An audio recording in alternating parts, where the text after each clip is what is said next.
아닙니까? 손뼉쳐 찬양. 그렇죠. 손뼉이라 박수나. 네. 손뼉쳐 찬양. 할렐루야. 그죠? 여러분 찬양하실 때 이렇게 긴장하셔서 그럴지 모르겠지만 웃으면서 하세요. 손뼉쳐 찬양 할렐루야인데 야 이렇게 하긴 하는데 얼굴은 다 긴장하셔가지고, 그죠? 틀리면 뭐 누가 잡아먹습니까? 괜찮습니다. 하나님께 찬양 올려드렸으면 좋겠어요. 여러 가지 이런 것들을 보면서 찬양하고 기쁘게 감사하는 예배의 시간이다, 이렇게 하는데 저는 그런 생각이 들지 않을까 싶어요. 말씀을 준비하면서 이렇게 함께 오신 분들이 저 사람들은 뭐가 그렇게 기쁜 거야?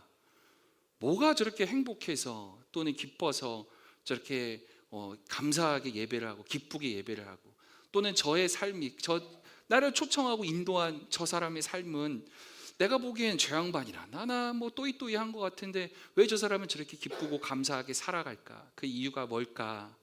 라는 의구심이 혹이나 들었다면 오늘 이 예배의 자리를 통해서 그 기쁨이, 그 감사가 여러분들에게도 꼭 전해질 수 있었으면 좋겠습니다. 오늘 성경 말씀은 범사에 감사하라고 얘기해요. 그럼 범사에 감사한다는 뜻은 비가 오나 눈이 오나 바람이 부나 안 부나 배고프나 배가 부르나 언제나 감사하라 라고 하는 하나님 말씀이죠. 그래서 우리가 감사한다라고 하는 게 어쩌면 그 하나님 말씀에 순종하면서 감사합니다 라고 이야기할 수도 있겠다 싶습니다만, 저는 꼭 말씀에 순종하기 때문에 감사하기보다는 오늘 말씀에 근거해서 말씀드리겠지만 정말 우리가 구원받은 자, 내가 새 생명을 얻었다라고 하는 그 놀라운 기쁨이 우리 안에 있어서 감사가 있었으면 좋겠습니다.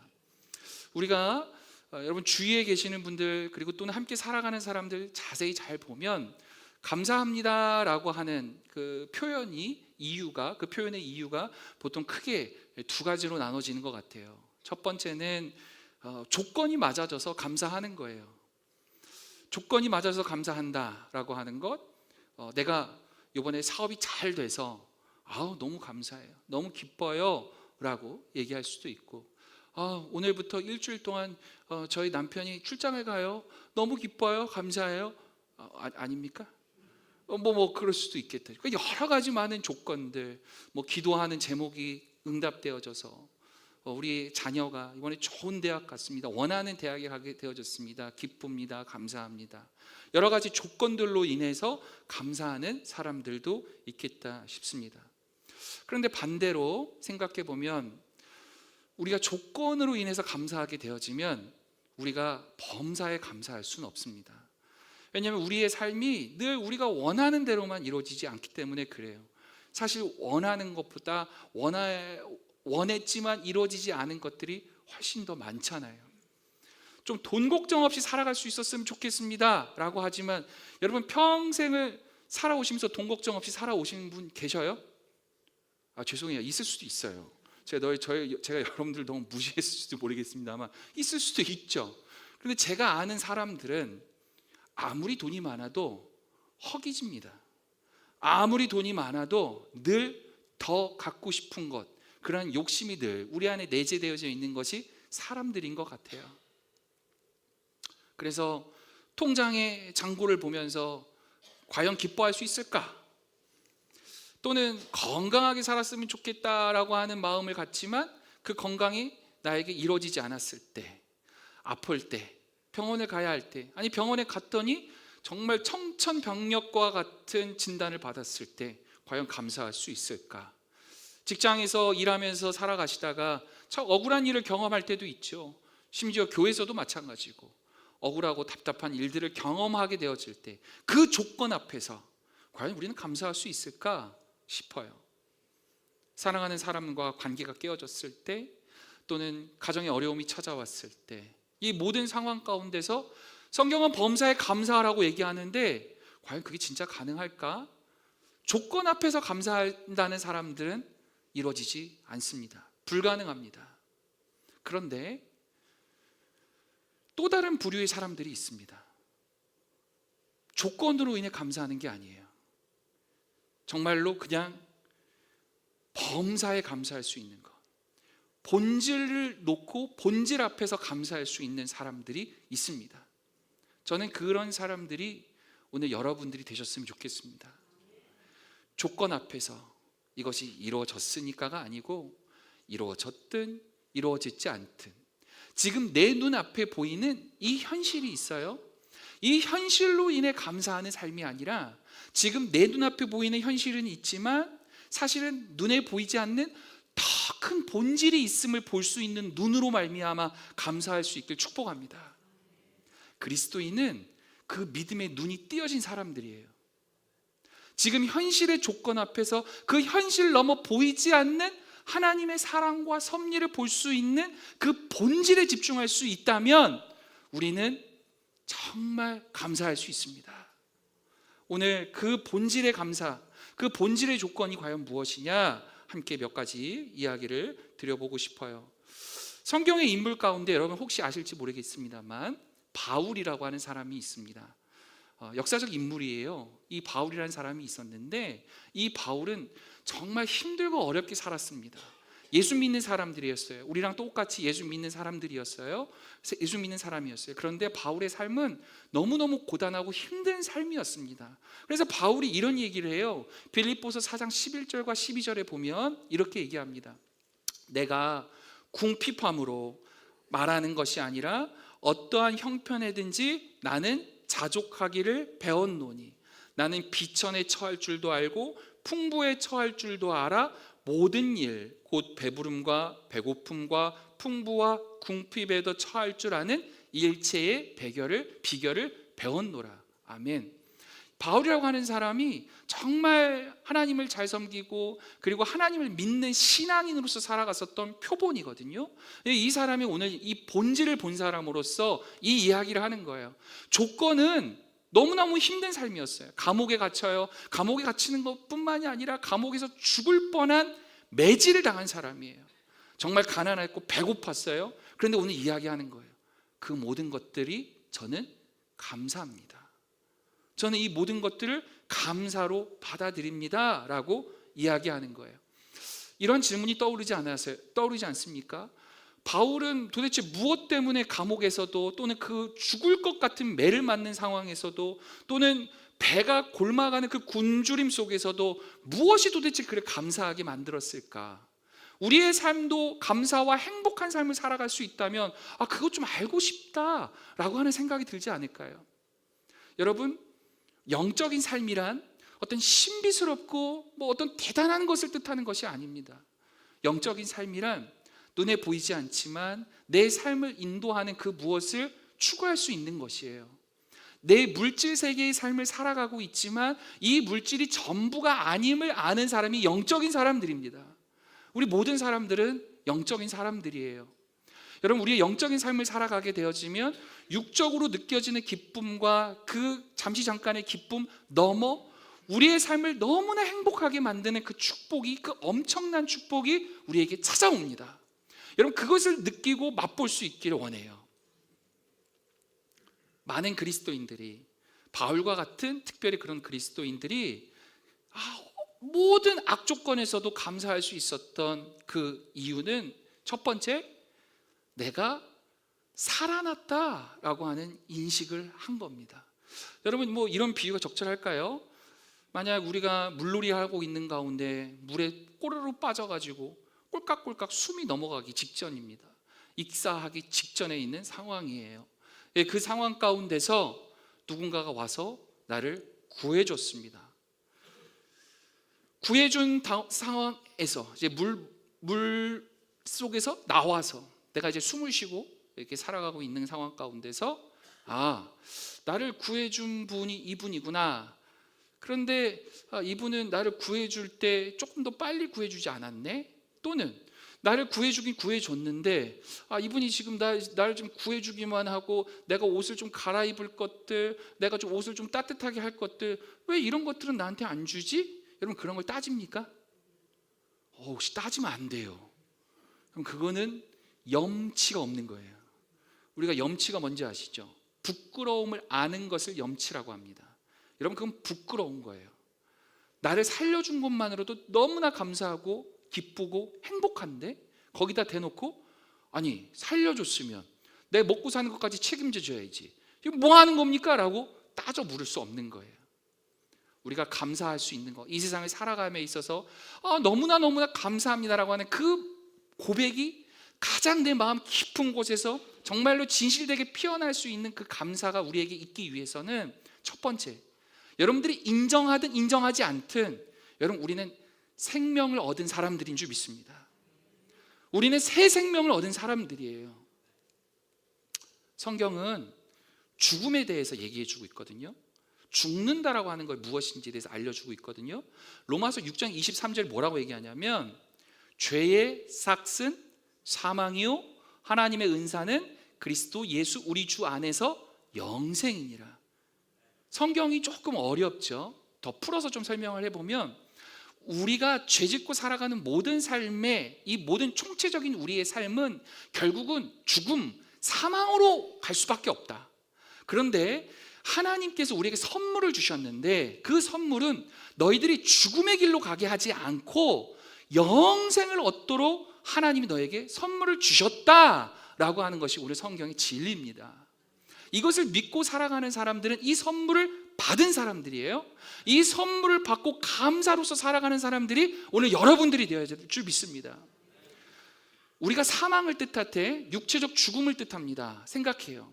우리가 육체가 이제 모든 육신이 나이가 되고 자연사를 하게 되어졌든 질병으로 인해서 조금 일찍 죽게 되어졌든 갑작스러운 사고로 인해서 죽어졌든 우리의 호흡이 끊어지는 것을 사망이다, 죽음이라고만 생각합니다.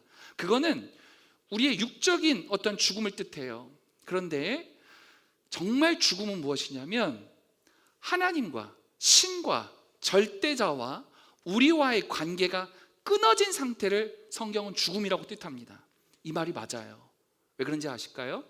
하나님을 모르고 우리가 신앙의 길에 떨어져 있는 사람들은 어쩌면 그들의 삶의 주인은 누가 될까요? 자기 자신밖에 없습니다. 자기 자신의 삶이 주체예요. 하나님이 곧 나고 내가 생각하고 내가 주장하고 내가 살아가는 모든 삶의 책임과 그리고 모든 것들은 다 자신에게 있어요. 오롯이 자기 중심적인 삶을 살아가는 것이 사람들입니다. 하나님과의 관계가 완전히 끊겼어요.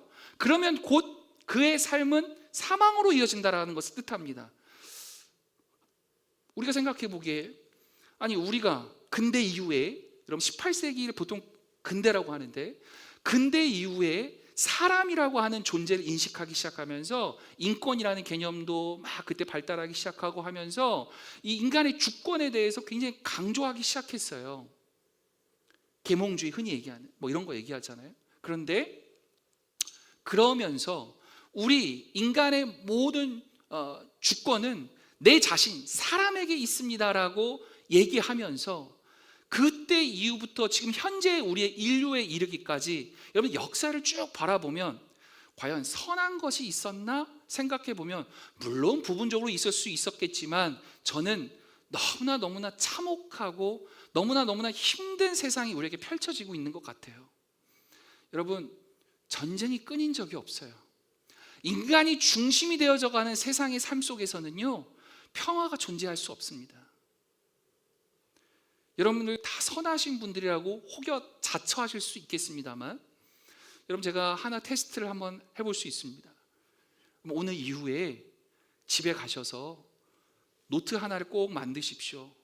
그리고 일주일 동안 여러분들의 머릿속에, 여러분들의 가슴 속에 모든 생각들, 사람을 만나고 사람을 바라보고 살아가는 모든 삶의 자리 가운데서 내 머릿속을 스쳐간 모든 생각들을 다 적어보세요.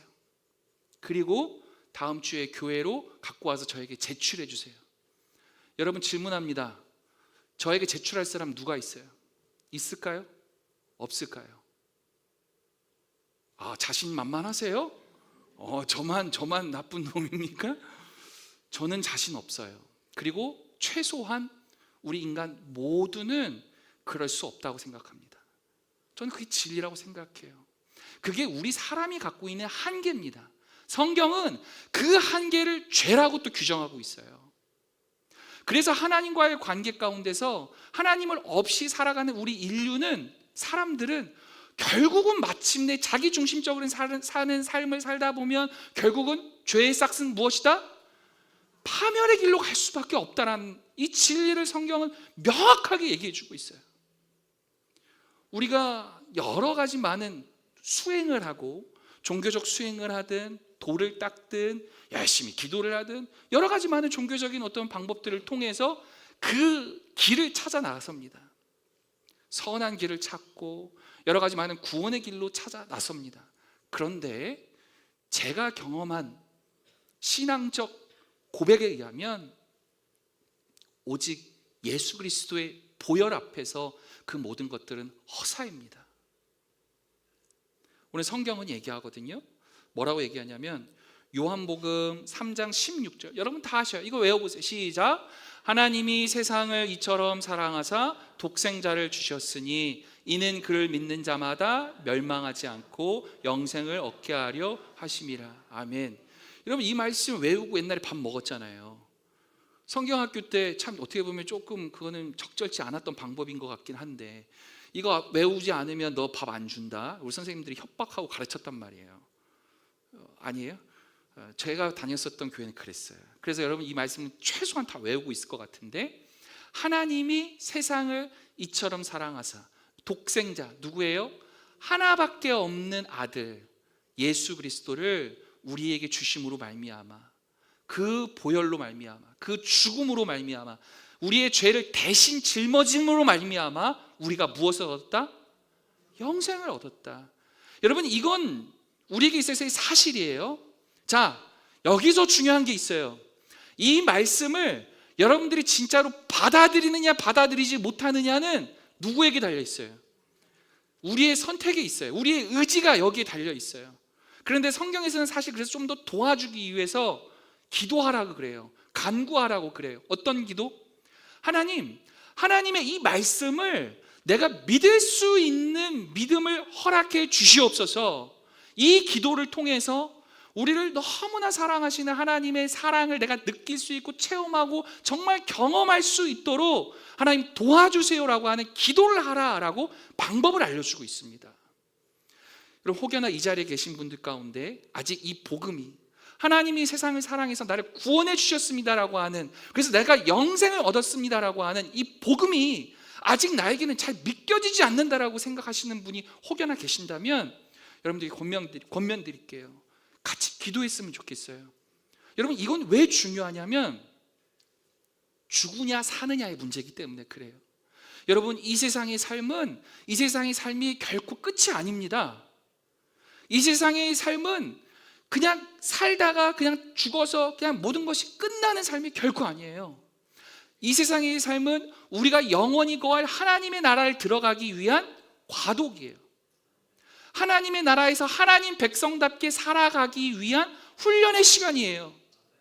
그 훈련을 잘 받고 하나님 나라가 어떤 곳인지를 우리가 알고 이해하고 그리고 그것을 경험하기 위한 축소판을 교회로 세워준 줄 믿습니다. 그러면 교회에 사랑이 있어요, 없어요? 있습니다. 교회에 감사와 기쁨이 있어요, 없어요? 그래서 이렇게 다 하는 거예요. 그 기쁨과 그 감사를 우리가 찬양제도 하고 우리가 여러 가지 많은 꾸밈도 하고 그 감사로 그 기쁨으로 우리가 늘 모여서 기뻐하고 살아가는 줄 믿습니다. 저는 여러분들이 오늘 복음을 혹시 처음 듣는 이들이 여러분들이 계시다면 그 기쁨을 누렸으면 좋겠어요. 그 선물을 받으셨으면 좋겠어요. 두 번째, 하나님의 그 놀라운 사랑으로 말미암아 내가 새 생명을 얻었다라고 우리가 믿고 나아가게 될 때 거기서 끝나지 않아요. 하나님의 선물은, 그 하나님의 사랑은 너무나 귀해요. 왜 그런지 아세요? 이 하나님의 사랑은요, 포기하지 않는 사랑이에요. 여러분, 우리는 세상 살면서 사실 조금 힘들면, 내가 힘들면 사랑하는 것이 버거워집니다. 내 삶이 힘들어지면 사랑해서 나누는 것이 어려워져요. 내 삶이 힘들면, 내 삶이 자꾸 퍽퍽해지면 내가 사랑해서 양보하고 헌신하고 봉사하고 나누는 것이, 아니 내 입술의 말조차 어려워집니다. 그런데 우리를 사랑하시는 하나님의 이 사랑은 결코 포기함이 없으십니다. 끝까지 우리가 천국으로 가서 주님의 자녀로서 살아가는 그 모든 삶을 인도하시는 그 사랑, 그것은 결코 포기하지 않으세요. 그래서 요한복음 1장 12절에 여러분 이 말씀 꼭 기억하십시오. 뭐라고 얘기합니까? 영접하는 자, 같이 읽을까요? 곧 그 이름을 믿는 자들에게는 하나님의 자녀가 되는 권세를 주셨으니. 아멘. 하나님 말씀을 내가 받았어요. 아, 예수 그리스도의 그 대속으로, 그 주님의 십자가로 말미암아 내가 영생을 얻었다라고 하는 것을 믿는 자들, 성도가 된 이들에게는 더불어서 너무나 큰 축복을 주셨는데, 그 축복이 뭐다? 자녀가 되어지는 축복이에요. 자녀가 되어지는 축복. 여러분, 자녀가 있으신 분들은 아시겠지만 자녀가 늘 기쁘게 하진 않아요. 그렇죠?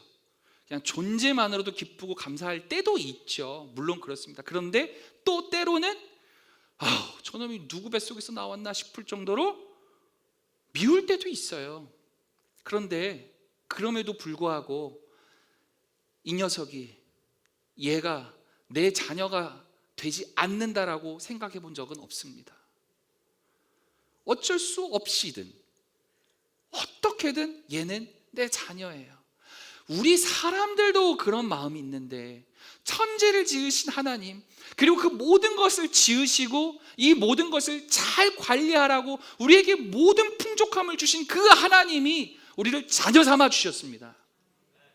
그 자녀 삼아 주심의 기쁨으로 우리는 감사할 수 있는 거예요.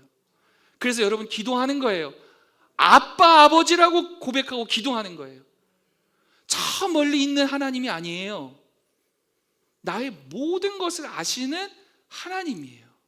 나의 아버지 되신 하나님. 여러분 기가 막혀요. 뭐가 기가 막히냐? 저는 아이가 우는 소리가 다 똑같이 들릴 때가 많거든요. 그런데 엄마는 알아요.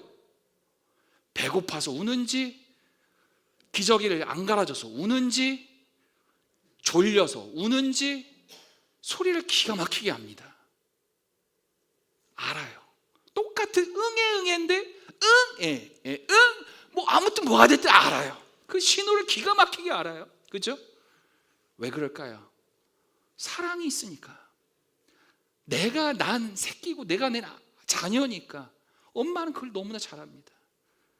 하나님은 하나님의 사랑으로 우리를 빚으시고 지으시고 안아주시고, 아니 자신의 독생자 아들을 죽이시기까지 우리를 살려주신 그 사랑으로 품어주시고 인도해 주시는 그 끊임없는 사랑, 포기하지 않는 사랑이 우리에게 있습니다. 여러분 그 사랑에 힘입어서 살아갈 수 있길 축복합니다. 마지막으로 로마서 8장 38절 말씀을 하나만 더 읽어드릴게요. 여러분 읽어보세요. 로마서 8장 28절 시작. 우리가 알거니와 하나님을 사랑하는 자 곧 그의 뜻대로 부르심을 입은 자들에게는 모든 것이 합력하여 선을 이루느니라. 아멘. 여러분 복음을 받아들이시고 주님 때문에 내가 이제 새 생명 얻었습니다라는 그 사실을 그냥 믿으시는 거예요. 그냥 받아들이시는 거예요. 한번 믿어볼까? 그래. 그냥 그렇게 단순한 믿음으로도 출발하는 거예요. 그러면서 교회 가운데서 신앙생활 하시면서 배우시는 거예요. 우리의 머리에 지성의 노력으로도 이해하시고 우리의 영성으로도 주님을 바라보는 그 놀라운 사랑을 경험하시면서 하나님의 그 충만한 사랑, 그것을 우리가 자꾸 경험하고 느끼면서 훈련받으면서 살아가게 되어지면 우리의 가슴 속에 하나님이 우리를 너무나 사랑하시는구나를 알게 되고 깨닫는 순간이 반드시 옵니다. 여러분 뭐 자녀들 여러분들이 지금 와서야 부모된 마음이어서 이 자식들이 도대체 왜 이렇게 나한테 이러나 싶은 생각이 들지만, 사실 뭐 처음부터 그랬습니까? 처음부터 우리가 뭐 마음 다 알았습니까? 부모 마음? 아니잖아요. 시간이 흘러요. 훈련받아요. 그래 나도 똑같이 해보면서 부모님이 이렇게 날 키우셨겠구나를 깨닫고 알아가는 것처럼 여러분 작은 믿음의 신앙이 출발이 되어져서 그 출발이 켜켜이 쌓여서 같이 함께 예배하고 같이 기도하고 봉사하고 헌신하고 교육받고 이런 모든 시간들이 켜켜이 쌓이면서 하나님을 진짜로 알게 되어지는 거예요. 하나님의 마음을 더 많이 알게 되어지는 거예요. 그 증거가 뭔지 아세요? 오늘 성경 말씀이에요. 모든 일들이 합력해져서 선을 이루시는 경험과 축복이 여러분들에게 있을 줄 믿습니다. 이것을 아니까 감사하는 거예요. 이것을 경험한 자들이 그리스도인들이라고요. 그래서 그리스도인들은 나보다 더 힘들게 살아가는 그리스도인을 봐요. 나보다 더 가난하게 사는 사람들을 봐요. 핍박 가운데 놓여지고 정말 질병 가운데 놓여진 사람들을 봅니다. 그런데 그들에겐 기쁨이 있어요. 무엇을 아니까? 무엇을 경험했으니까? 합력하여 선을 이루시는 하나님의 사랑을 믿고 경험했으니까. 이 경험을 증거하는 거예요. 기쁨으로, 감사로. 그래서 세상에 있는 사람들은 그 사람의 모습을 보면서 야, 뭐가 있긴 있는가벼, 뭐가 있긴 있는 것 같아, 아니면 그냥 지 혼자 정신승리하는 건가? 이렇게 헷갈리다가 알고 봤더니 예수쟁이래, 하나님 믿는 사람이래. 그래서 저토록 힘들고 어려운 상황 가운데서도 하나님의 뜻을 나는 믿고 나아갈 거야 라고 하는 그 진실된 고백으로 할렐루야 아멘이 나오는 거예요. 그게 그리스도인들의 모습이고, 가장 우리의 어려운 가운데 처해져 있는 그 상황 가운데서도 깊은 곳에서 피어나는 감사인 줄 믿습니다. 여러분, 우리가 참 힘든 삶을 지금 사시는 분들이 계시죠. 우리 기존 성도님들도 마찬가지예요. 어렵고 힘든 상황을 경험하고 살아가시는 분들이 많이 있습니다. 그런데 여러분, 오늘 이 말씀을 통해서 용기를 드리고 싶어요. 하나님 나라는 반드시 있습니다. 하나님 나라가 있어요. 그러면 이 땅에서의 삶이 여러분이 아무리 힘들고 어려워도 이 땅에서의 삶이 절대 끝이 아니기 때문에 여러분, 우리가 용기 있게 일어설 수 있는 거예요. 지금 좀 가난하고 조금 힘들어도 여러분, 이 땅에서의 삶이 결코 끝이 아니에요. 마치 우리는 저 끝이 있는 터널을 향해 나아가는 사람들이었으면 좋겠어요. 지금 터널을 딱 들어가면 깜깜하죠. 보이지 않죠. 그런데 저 멀리 희미한 빛이 보이긴 합니다. 여러분, 그것을 볼 수 있는 게 믿음이에요. 우리 성도님 가운데 마라톤 선수 있었던 분 아세요? 아신 분들 아시고. 마라톤 42.195km입니다. 처음에 출발점 앞에 섰을 때 끝이 보입니까? 아이고, 뭐 5km 뛰는 것도 헉헉대는데 42.195를 어떻게 뜁니까? 너무 어렵죠. 그런데 그 운동선수가요, 40.195km를 마지막까지 마침내 이룰 수 있는 가장 큰 힘은 나 간다, 포기하지 않고 가기만 하면 된다. 내 주위에서, 내 옆에서 지금까지 훈련시키시고, 그리고 내 옆에서 끝까지 응원해주고 있고, 내 앞에서 그 종착점, 그 마지막 앞에서 어서 와, 기다리고 있었어 라고 하는 그 모습을 상상하면서 힘을 내고 꾸역꾸역 포기하지 않고 가면 만나게 돼 있어요. 보게 돼 있어요.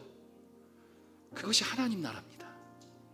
여러분, 우리의 삶을 포기하지 않고, 우리의 희망을 포기하지 않고 하나님 나라를 꿈꾸고 바라보면서 우리의 삶을 최선을 다해 하나님 섬기고 이웃들 섬기고 살아가는 삶이 참 고될지라도 그것을 포기하지 않고 한 발자국 한 발자국 나아가다 보면 옆에 있는 사람들이 보여요. 오, 이거 나 혼자 뛰고 있는 게 아니었구나. 야, 쟤도 뛰네.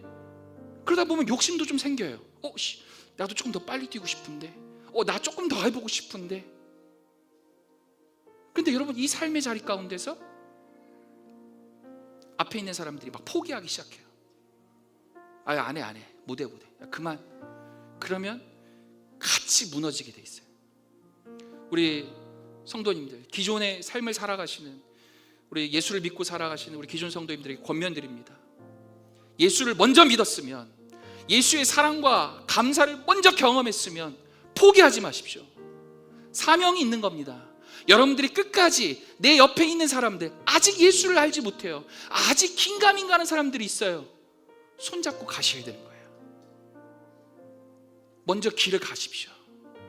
그 뒷모습을 바라보고 가야 할 무수히 많은 아직 예수를 모르는 사람들의 그 길을 앞장서서 가주십시오. 그 뒷모습 보면서 가는 거예요.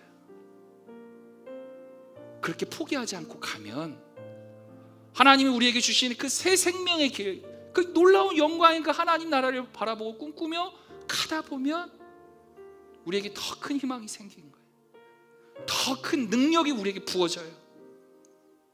그것을 경험하고 살아가는 사람들이 감사로 살아가는 사람들입니다. 여러분, 우리에게 있는 하나님의 자녀됨의 권세는 이 세상의 그 어떤 것도 우리를 빼앗을 수 없어요. 돈 빼앗겨요. 우리가 현재 있는 위치 놓칠 수 있어요. 건강 잃어버릴 수 있어요. 어쩌면 여러분들이 그토록 소원하고 바라보고 원하는 그 많은 기도의 제목들 어쩔 때는 다 잃어버릴 수도 있어요.